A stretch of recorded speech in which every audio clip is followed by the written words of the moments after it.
Hop, hoji akalar, assalomu alaykum va rahmatullohi va barakatuh. Mana suhbatimiz davomida aytdik. Bu masjidni birinchi bo'lib kim solgan?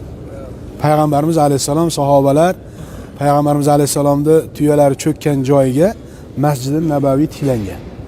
Endi sizlarga bir ma'lumot qatorida bu yerda kimlar yana hissalarini qo'shgan desa, juma kunida biz imomlar minbarga chiqib xutba o'qiymiz. Shu minbarning o'rnida oldin Rasululloh alayhisalom bir mana bunaqa bir ustun bo'lardi, xurmo daraxtini xodasi, qurigan xoda bo'lganda. Unda qali ko'karib turgan xurmo emas. Payg'ambar alayhisalom o'sha masjid qurilganida asosiy devorlari ham xurmoning butalaridan, xurmoning shoxlaridan qilib, tomlari ham xurmoning shoxlaridan qilingan. Unaqa joy ham haligi joy ishlatilgan yerida guvalak bilan g'isht qilib, yo toshlardan terib turib masjid qilishgan. Tomi xurmoning barglari bilan yopilgan. Yomg'ir yoqqanda chakka o'qitib turgan. Hozir bunaqa sharoit bo'lmagan bu vaqtda. Payg'ambarimiz alayhisalom xutba qiladigan bo'lsa, nasihat qiladigan bo'lsa, hali xurmo daraxtini xodasiga suyanib olib, jamoatga xutba qilardi dedi. Bir kuni ansoriy ayollardan biri, ansoriy deganda Madinaning ayollaridan biri, bir boy ayol bo'ladi-da, Rasulullohga bir kishi orqali, ansoriy erkak orqali, Madinali erkak orqali xabar jo'natadi. Ya'ni Rasululloh agar rozi bo'lsa, meni qo'limda bir duradgor ustam bor, Habashistondan kelgan. Shu odamga aytsam-u, men bir minbar yasab bersam.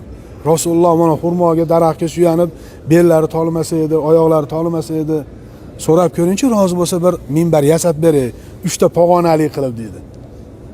Rasululloh aytganda Rasululloh alayhisalom rozi bo'ladi. Mayli, agar bizga foydali bo'lsa qilamiz-da.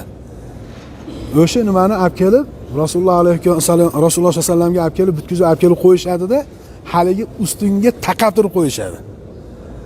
Payg'ambarimiz alayhisalom endi ustunga suyanmasdan hali minbarga chiqib xutbalarini boshlaganda qayerdandir bir yig'ini tovushini eshitiladi. Unda hamma u yoqqa qaraydi, bu yoqqa qaraydi, bir yig'layotgan odamning o'zi yo'q. Hamma hayron bo'lib, qayerdan kelyapti bu tovush desa, qarasa tovush haligi qurigan xurmo daraxtining xodasidan kelyapti. Payg'ambarimiz alayhisalom joylaridan tushib, o'tib, haligi ustunni quchoqlab, shu ustun bor hozir. O'rniga mana ustun qilib qo'ygan Ramiz. Ustunni quchoqlab turib, "Ey jonivor, yig'lama" dedi. Hamma hayron, "Ya Rasululloh, bu nimaga yig'laydi?" desa, "Bu ustun bizdan ayrilgani uchun hijron o'tida yig'layapti. O'rnimizni almashtirib olganimiz uchun. Biz Rasulullohning qadrini bilmaymiz, chunki ko'rmaganmiz. Pinxonalar bir hali g'oyibona iymon keltirganmiz-da. Voydod deydigan narsada ustun yig'lagan shunda.